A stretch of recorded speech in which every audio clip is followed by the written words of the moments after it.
എൻ്റെ പേര് ഡോക്ടർ പത്രോസ് പരത്തുവയലിൽ നിന്നാണ്. ഞാൻ പരത്തുവയൽ ഹോസ്പിറ്റലിലെ ആയുർവേദ വിഭാഗത്തിൻ്റെ തലവനായിട്ട് ഇപ്പോൾ വർക്ക് ചെയ്യുന്നു. ഞാൻ പഠിച്ചത് ട്രിവാൻഡ്രത്ത് ആയുർവേദ കോളേജിൽ നിന്നാണ്.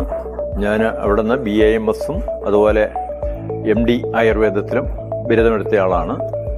ആയുർവേദത്തിലെ ഏറ്റവും ആദ്യത്തെ ഉൾപ്പെട്ടയാളാണ് ഞാൻ. ഇപ്പോൾ ഇവിടെ കൺസൾട്ടൻ്റായിട്ട് വർക്ക് ചെയ്യുന്നു. കഴിഞ്ഞ 40-45 വർഷമായിട്ട് പരത്തുവയൽ ഹോസ്പിറ്റലിൽ വർക്ക് ചെയ്യുകയാണ്. ഡോക്ടർ, മഴക്കാലം സാധാരണ അസുഖങ്ങളുടെ കാലമാണല്ലോ. മഴക്കാലത്ത് ഉണ്ടാകുന്ന രോഗങ്ങൾ തടയാൻ അല്ലെങ്കിൽ വരാതിരിക്കാൻ എന്തൊക്കെ കാര്യങ്ങളാണ് നമ്മൾ ശ്രദ്ധിക്കേണ്ടത്? വേനൽക്കാലം മാറുന്ന ഒരു 7 ദിവസം, വർഷക്കാലം തുടങ്ങിയ ഒരു 7 ദിവസം, ഈ 15 ദിവസത്തിനുള്ളിൽ, അതിനാണ് ഋതുസന്ധി എന്ന് പറയും. ഈ 15 ദിവസത്തിനുള്ളിൽ ഒരു വിരേചന കർമ്മം ഏറ്റവും പ്രധാനമായിട്ട് ചെയ്യേണ്ട ഒരു കാര്യമാണ്. ആ വിരേചന കർമ്മം ചെയ്യുന്ന വഴി നമുക്ക് അനേകം രോഗങ്ങൾ ഒഴിവാക്കാൻ പറ്റും.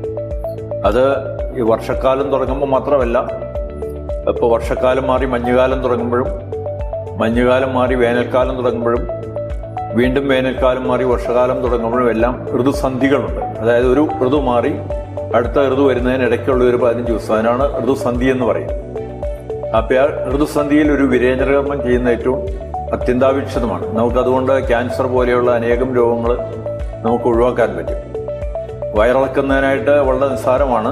ഒരു ഏറ്റവും പ്രധാനപ്പെട്ട ആയുർവേദത്തിൽ പറയുന്ന ഒരു അവിപത്തി ചൂർണം എന്ന് പറയുന്ന ഒരു പൊടിയുണ്ട്. അതൊരു 50 ഗ്രാം പൊടി ഒരു 1.5 ഗ്ലാസ് ചൂടുവെള്ളത്തിൽ മിക്സ് ചെയ്തിട്ട് ഒരു 2 സ്പൂൺ തേനും ചേർത്ത് രാവിലെ ഒരു 4 മണിക്കൊക്കെ എഴുന്നേറ്റിട്ട് നമ്മൾ പല്ലൊക്കെ തേച്ച് വൃത്തിയായിട്ട് ഈ മരുന്ന് കഴിക്കുക. മരുന്ന് കഴിച്ചിട്ട് വീണ്ടും കിടന്നുറങ്ങി കുറച്ച് കഴിയുമ്പം നമുക്ക് ടോയ്ലറ്റിൽ പോകണം തോന്നും. അന്നേരം എഴുന്നേറ്റ് ടോയ്ലറ്റിൽ പോയിട്ട് വീണ്ടും ഒരു ഗ്ലാസ് ചൂടുവെള്ളം കുടിച്ചിട്ട് വീണ്ടും പുതച്ച് മൂടിക്കിടക്കും. അപ്പോൾ ഒരു കുറച്ച് കഴിയുമ്പോൾ വീണ്ടും നമുക്ക് ടോയ്ലറ്റിൽ പോകാൻ തോന്നും. അന്നേരം ടോയ്ലറ്റിൽ പോയി വന്നിട്ട് വീണ്ടും ഇതിനെ ആവർത്തിക്കും. അങ്ങനെ ഒരു രാവിലെ ഒരു 4 മണിക്ക് കഴിച്ചാൽ ഉച്ചയ്ക്ക് ഒരു 11 മണി വരെ ഏകദേശം വയറിളകും. മലാംശമില്ലാതെ ഗ്യാസ് മാത്രം വയറ്റിൽ നിന്ന് പോകുന്നതാണ് വയറിളകി തീർന്നാലുള്ള ലക്ഷണം. അന്നേരം നല്ലപോലെ വേവിച്ച കഞ്ഞി കുടിച്ചിട്ട് വീണ്ടും റെസ്റ്റ് എടുക്കുക. അന്ന് ആ സമയത്തും പിന്നെ ഉച്ചയ്ക്കും വൈകിട്ടും എല്ലാം കഞ്ഞി മാത്രമേ കുടിക്കാവുള്ളൂ. കട്ടിയുള്ള ആഹാരങ്ങളോ മറ്റേ ദഹിക്കാൻ ബുദ്ധിമുട്ടുള്ള ആഹാരങ്ങളോ നോൺ വെജിറ്റേറിയൻ ആഹാരങ്ങളോ എണ്ണയിൽ വറുത്ത സാധനങ്ങളോ ഒന്നും ആ സമയത്ത് കഴിക്കാൻ പാടില്ല. കഞ്ഞി മാത്രം. പിറ്റേ ദിവസവും സാധാരണ ഫുഡ് കഴിക്കാം, പക്ഷേ നോൺ വെജ് അങ്ങനെയുള്ള ദഹിക്കാൻ ബുദ്ധിമുട്ടുള്ള സാധനങ്ങൾ ഒരു ദിവസം കൂടെ കഴിക്കാം. ഇതാണ് ഏറ്റവും പ്രധാനമായിട്ട് നമ്മൾ ഓരോ ഋതുക്കളിലും ചെയ്യേണ്ട ഒരു പ്രധാനപ്പെട്ട ചികിത്സ. ഇത് ചെയ്തു കഴിഞ്ഞാൽ ഒത്തിരി രോഗങ്ങൾ നമുക്ക് ഒഴിവാക്കാൻ പറ്റും.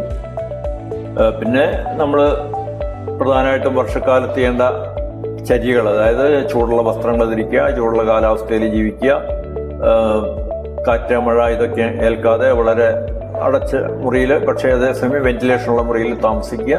മഴക്കാലത്തേക്ക് കൂടുതൽ എക്സ്പോസ് ചെയ്യാതിരിക്കുക. പിന്നെ ഭക്ഷണ സാധനങ്ങൾ ശ്രദ്ധിക്കുക. എപ്പോഴും രുചികരമായ ഭക്ഷണങ്ങൾ, അതേസമയം കഫം വർദ്ധിപ്പിക്കാത്തതും ആയ ആഹാരങ്ങൾ കഴിക്കുക. ഇതൊക്കെയാണ് മഴക്കാലത്ത് നമ്മൾ ശ്രദ്ധിക്കേണ്ട കാര്യങ്ങൾ. പ്രത്യേകിച്ച് ഒത്തിരി തൈര് പോലെ അല്ലെങ്കിൽ ഒത്തിരി ഈ നമ്മുടെ വാഴപ്പഴങ്ങളിലെ പാളയം കുടമ്പഴം പോലെ ഒത്തിരി തണുപ്പുള്ള ആഹാരങ്ങൾ, ശീതവീര്യങ്ങളായിട്ടുള്ള ആഹാരങ്ങൾ, അതൊക്കെ ആ സമയത്ത് ഒഴിവാക്കുന്നത് നന്നായിരിക്കും. പിന്നെ പഴങ്ങൾ പൊതുവേ നമുക്കെല്ലാം കഴിക്കാം, പക്ഷേ പൊതുവേ സിട്രസ് ഫ്രൂട്ട്സ് ഒഴിവാക്കുന്നതാണ് നല്ലത്. ഏത്തപ്പഴം അങ്ങനെയുള്ള സാധനങ്ങളൊക്കെ പതിവായിട്ട് നമുക്ക് എല്ലാ ദിവസവും കഴിക്കാം. നോൺ വെജിറ്റേറിയൻ ഫുഡ് കഴിക്കാം. ആടിൻ്റെ മാംസം സൂപ്പായിട്ട് കഴിക്കാം, ആടിൻ്റെ അസ്ഥി സൂപ്പായിട്ട് കഴിക്കാം. അതെല്ലാം ഈ വർഷക്കാലത്ത് ഏറ്റവും നല്ലതാണ്. പ്രത്യേകിച്ച് നമ്മൾ പറയുന്ന കർക്കിടക മാസം സുഖചികിത്സയ്ക്ക് പറ്റിയ ഒരു സമയമാണ്. ആ സമയത്ത് ശരീരരക്ഷയ്ക്ക് വേണ്ട വെൽനസ് ട്രീറ്റ്മെൻറ്റ്, അതായത് ഈ ശരീരം മുഴുവൻ തിരുമിക്കുക, വേർപ്പിക്കുക, അങ്ങനെയുള്ള ചികിത്സകളെല്ലാം ചെയ്യാം. ഈ സമയത്ത് ശരീരത്തിന് ഏറ്റവും ബലം കൂടിയിരിക്കുന്ന സമയമാണ്. വർഷക്കാലം എന്ന് പറയുന്നത് ശരീരത്തിന് ഏറ്റവും ബലം കൂടിയിരിക്കുന്ന സമയമാണ്. ആ സമയത്ത് നമ്മൾ കൂടുതൽ വ്യായാമം ചെയ്യണം, കൂടുതൽ ഭക്ഷണം കഴിക്കണം. നമുക്ക് വിശപ്പ് കൂടും. അപ്പോൾ കൂടുതൽ പോഷകാംശങ്ങളടങ്ങിയ ആഹാരങ്ങൾ കഴിക്കണം. ഇതെല്ലാം നമ്മുടെ ശരീരരക്ഷയ്ക്ക് അത്യാവശ്യമാണ്. പിന്നെ ഏറ്റവും പ്രധാനം എന്നായാലും നമ്മളൊരു കൃത്യമായ ദിനചര്യ പാലിക്കുക. ഒരു കൃത്യസമയത്ത് ഉറക്കം, കൃത്യസമയത്ത് ഭക്ഷണം, കൃത്യസമയത്ത് കുളി, എല്ലാം ഒരു ഏകദേശം കൃത്യത പാലിച്ചാൽ നമുക്ക് അനേകം രോഗങ്ങൾ ഒഴിവാക്കാൻ പറ്റും.